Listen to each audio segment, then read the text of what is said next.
Hey guys, চলে এলাম আবার একটা নতুন ভিডিও নিয়ে।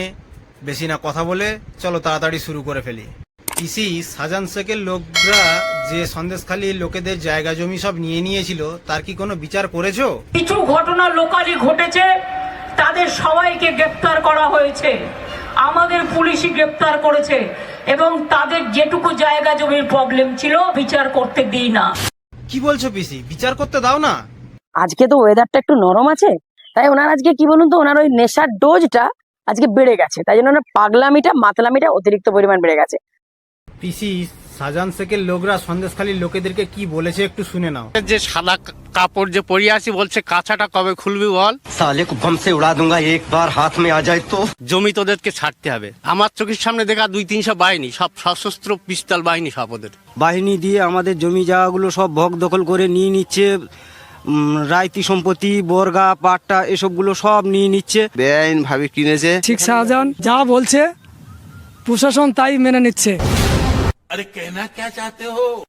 পিসি শুভেন্দু কাকুর ভয়ে সন্দেশখালীর লোকেদের জায়গা জমি সব ফেরত দিয়ে দিয়েছো? আমরা সব ফিরিয়ে দিয়েছি। বিলম্বে বোধোদয়, কারণ মমতা ব্যানার্জির আমলে উনি ভুয়া দেবাঞ্জন উনাকে ভুয়া কোভিডের ভ্যাকসিন দিয়ে দিয়েছেন। উনিও মমতা ব্যানার্জির এই ভুয়া ভুয়া ভুয়া ব্যবস্থার শিকার। পলিটিক্সটা আমার জন্য না, আমি এটা বিশ্বাস করি।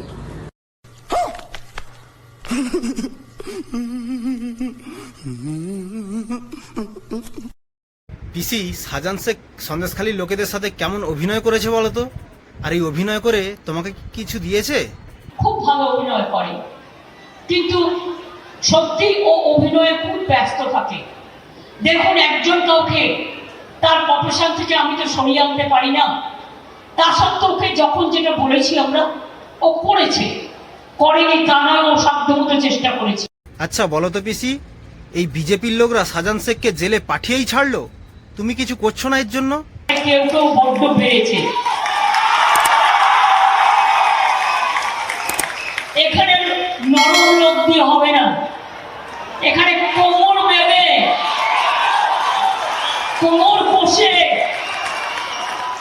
একটু ঝগড়া করার লোক দরকার। প্রথম এসছি সন্দেশখালীতে, আমার সাথে এমএলএ সাহেব আছে, সমস্ত নেতৃত্ব আছে আমার সাথে।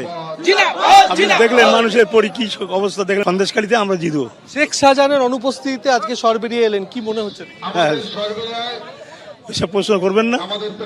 আমার এমএলএ ওভারঅল চার্জ দেওয়া হয়েছে তাকে, সে তার চোখ দিয়ে সন্দেশখালী দেখবে। অতএব আমরা পলিটিক্যাল কাজকাম যা করব এর নেতৃত্বেই হবে সবকিছু। পিসি তোমার সন্দেশখালীর প্রার্থী হাজি নুরুল বলছে বিধায়কের চোখ দিয়ে সন্দেশখালীকে দেখবে, তার নেতৃত্বে সমস্ত কাজকর্ম হবে। তোমার তো কোনো ভ্যালুই দিচ্ছে না দেখছি, তুমি কিছু বলবে না তাকে? আমি আজই বলে গেলাম, আপনাকে নিয়ে দল চলবে না, আপনাদের মতো লোক চাই না। পিসি এই যে নরেন্দ্র মোদীর দল সবসময় তোমাকে পিসি ভাইপো করে খেপায়, আমরা নয় বলি ঠিক আছে, তা বলে ওরাও বলবে, তুমি কিছু বলবে না? নরেন্দ্র মোদীর দল ক্ষমতা থাকলে আর যদি হিম্মত থাকে, পিসি ভাইপো বলবে না, আমার নাম দিয়ে আর অভিষেক ব্যানার্জির নাম দিয়ে যাও অ্যাডভার্টাইজমেন্ট করো, আমি দেখতে চাই কত বড় বুকের পটা। বাপ কো ভেজ, তেরে বাস কি বাত নেই। পিসি তুমি বারণ করা সত্ত্বেও শুভেন্দু কাকু তোমাদের পিসি ভাইপোকে কি বলছে তুমি একবার নিজে কানে শুনে নাও। এটা তো দল নয়, পরিবারের একটা কোম্পানি। মালিকের নাম মমতা ব্যানার্জি, ম্যানেজিং ডাইরেক্টরের নাম গোলাবাজ ভাইপো ব্যানার্জি।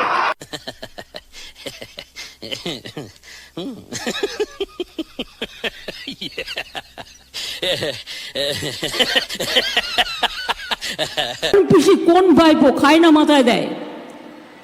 লজ্জা করে না একটা বিজেপি পার্টি? তোরা তো ডাকাত, তোরা তো ডাকাত। গাইস ভিডিওটি ভালো লাগলে like, comment, share and subscribe করে নেবেন, পাশের বেল আইকনটি বাজাতে ভুলবেন না। ধন্যবাদ।